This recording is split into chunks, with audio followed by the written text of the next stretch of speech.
gitu ya. Ada pemain dari sini, turunan ini, dulu lahir di sini, bedahal orang, wah seru juga saya ya. Tapi itu buat saya database. Pada saat ini kita diuntungkan punya pelatih baik dan pemain baik sehingga timnya baik. Nah, apakah misalnya ada pemain dari diaspora atau dari luar negeri yang ingin bergabung? Ya saya rasa metodenya sama. Yes diumumkan hari ini. Pemain naturalisasi baru setelah Kevin Dix. Kira-kira siapa ya pemain baru tersebut?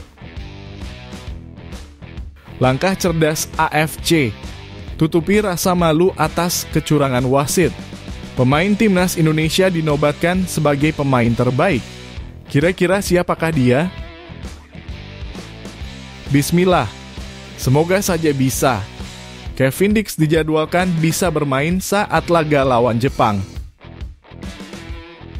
Langsung dari FIFA, laga Indonesia versus Bahrain berpeluang diadakan tanding ulang. Loh kok bisa? Saksikan beritanya hingga selesai.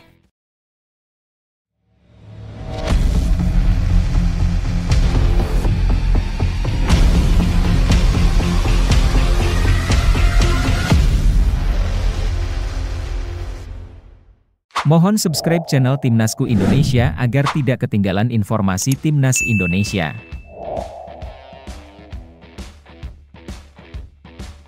Calon pemain naturalisasi setelah Kevin Dix.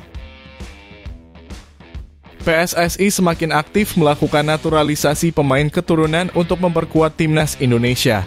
Setelah Kevin Dix berhasil menyelesaikan proses kepindahan warga negara, perhatian kini tertuju pada pemain keturunan lainnya yang berpotensi dinaturalisasi.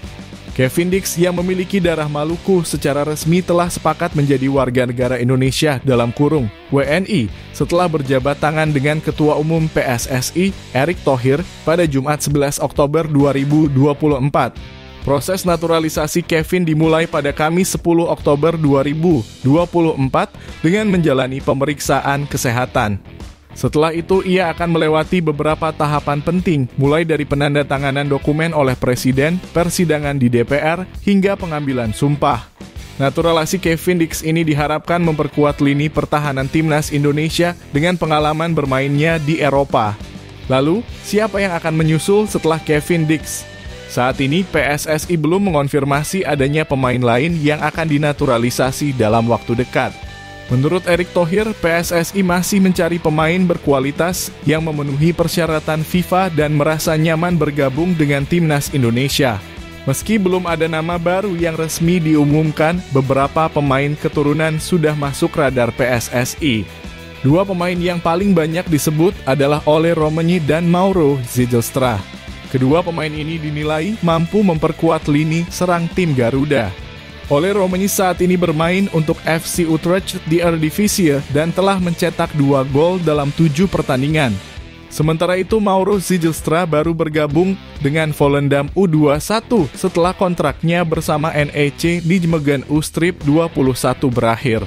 Dalam debutnya bersama Volendam, Ziegestra sudah mencatatkan 1 gol dan 1 assist. Dengan terus meningkatnya performa Timnas Indonesia yang berhasil mencatatkan hasil imbang melawan tim-tim kuat seperti Arab Saudi, Australia, dan Bahrain. Kehadiran pemain keturunan berkualitas diharapkan dapat memberikan tambahan kekuatan bagi skuad Garuda dalam menghadapi kompetisi internasional.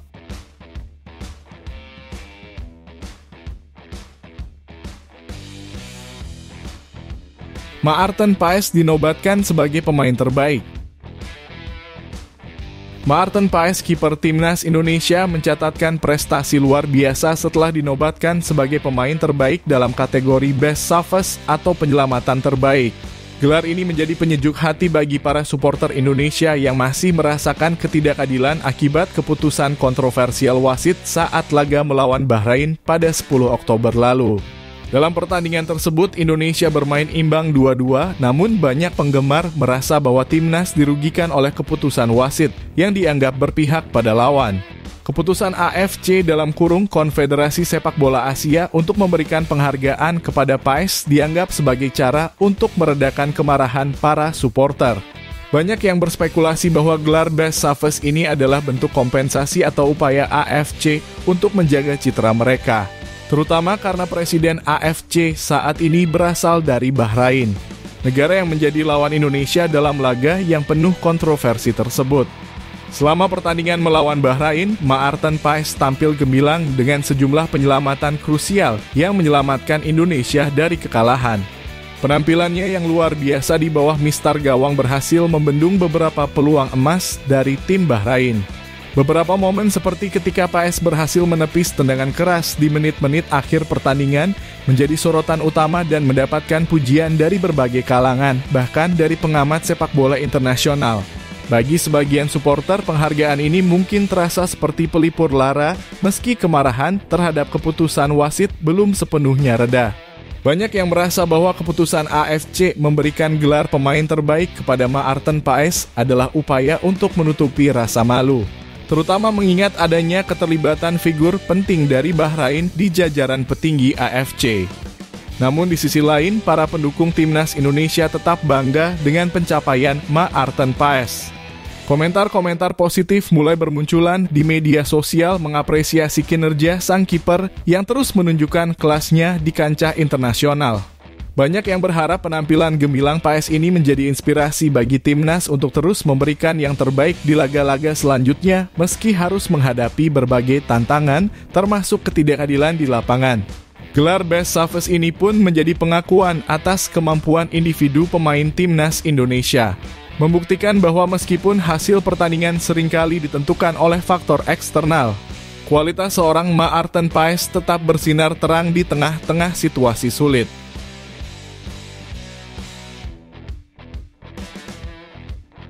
Kevin Dix bisa bela timnas Indonesia saat lawan Jepang. Kabar bergabungnya Kevin Dix ke timnas Indonesia tentu menjadi sorotan banyak pihak. Setelah penantian panjang, Ketua Umum PSSI, Erick Thohir, memastikan bahwa Kevin Dix segera memperkuat timnas Indonesia dengan kemungkinan sudah bisa bermain pada November 2024. Momen ini ditandai dengan foto bersalaman antara Erick Thohir dan Kevin Dix yang diposting di Instagram Erick yang menunjukkan bahwa proses naturalisasi Kevin sedang dalam tahap akhir. Sebagai informasi, Kevin Dix memiliki darah Indonesia dari ibunya yang berasal dari Ambon, Maluku. Meskipun saat ini ia bermain di FC Copenhagen, Denmark, Kevin tetap berkomitmen untuk membela tanah air leluhurnya. Dengan pengalaman yang luas di kancah Eropa, Kevin bisa menjadi tambahan kekuatan besar bagi timnas Indonesia, terutama di posisi bek. Proses naturalisasi ini tengah dipercepat oleh PSSI dengan dukungan dari Presiden Joko Widodo dan DPR RI. Erick Thohir menyatakan bahwa ada peluang Kevin bisa tampil membela timnas Indonesia dalam waktu dekat. Mungkin sudah saat laga melawan Jepang di Stadion Utama Gelora Bung Karno pada 15 November 2024 atau saat melawan Arab Saudi pada 19 November 2024. Namun jika prosesnya masih membutuhkan waktu lebih, Kevin diproyeksikan bisa turun bermain pada jendela pertandingan internasional Maret 2025.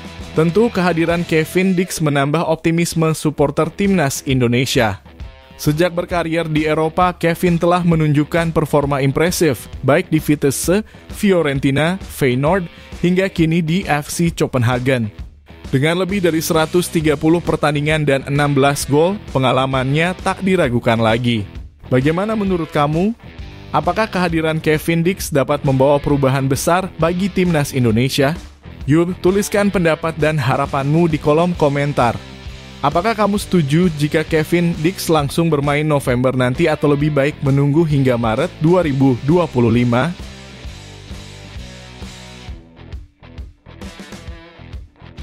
Peluang laga Bahrain lawan Indonesia diulang usai PSSI layangkan protes. Setelah pertandingan dramatis antara Bahrain dan timnas Indonesia yang berakhir imbang 2-2, Persatuan Sepak Bola Seluruh Indonesia dengan cepat melayangkan surat protes kepada FIFA terkait kepemimpinan wasit Ahmed Alkaf. Wasit asal Oman itu dianggap membuat keputusan kontroversial yang merugikan timnas Indonesia. Pertanyaan yang muncul di benak banyak penggemar adalah, apakah protes ini bisa berujung pada pertandingan ulang? Kekecewaan PSSI muncul karena Ahmed Alkaf memperpanjang waktu tambahan lebih dari yang seharusnya. Saat laga memasuki menit ke-90, wasit cadangan memberikan tambahan waktu 6 menit.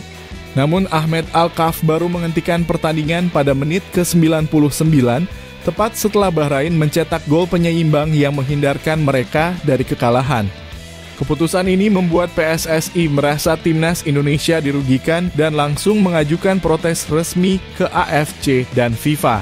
Menurut Arya Sinulinga, anggota Komite Eksekutif (Exco) PSSI, pihaknya sangat kecewa dengan kepemimpinan wasit yang dianggap tidak adil. Seperti menambah waktu sampai Bahrain mencetak gol, kata Arya, menegaskan kekecewaannya terhadap situasi tersebut.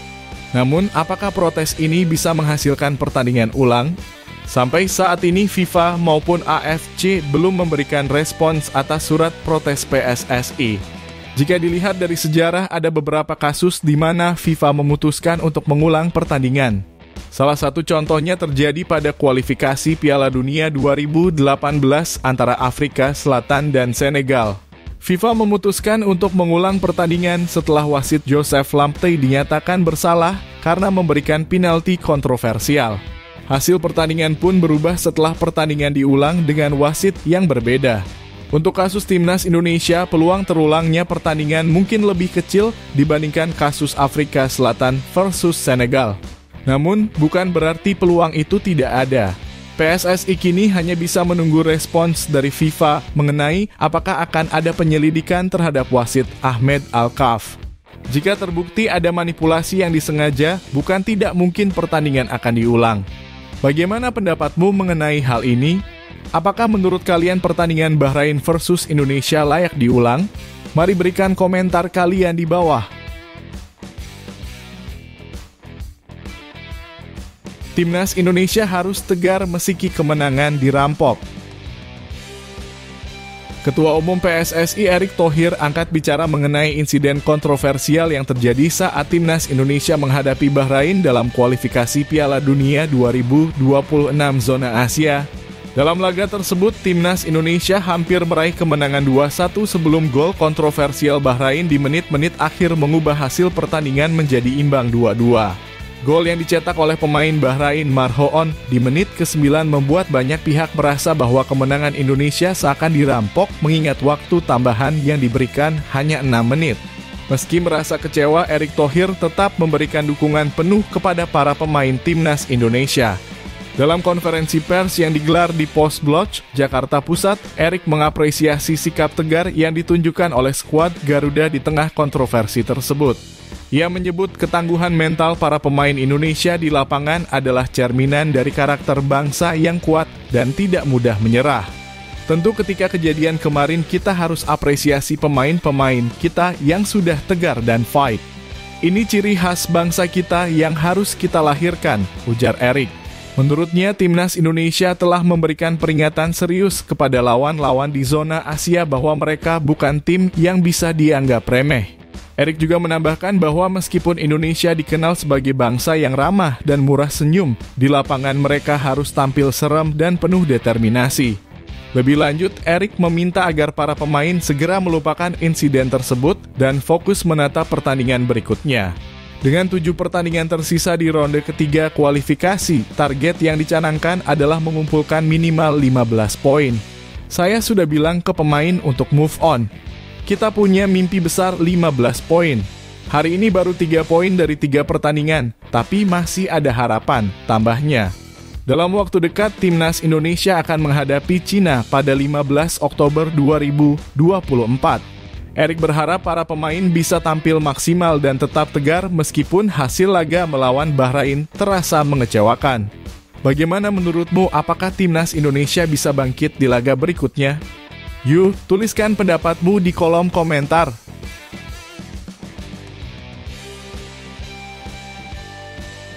Coach Justin kecewa berat dengan salah satu pemain Timnas Indonesia. Pertandingan Timnas Indonesia melawan Bahrain dalam lanjutan kualifikasi Piala Dunia 2026 meninggalkan kekecewaan bagi para pendukung Garuda. Hasil imbang 2-2 seharusnya bisa menjadi kemenangan jika sejumlah kesalahan tidak terjadi, salah satunya dari pemain belakang andalan Jordi Amat.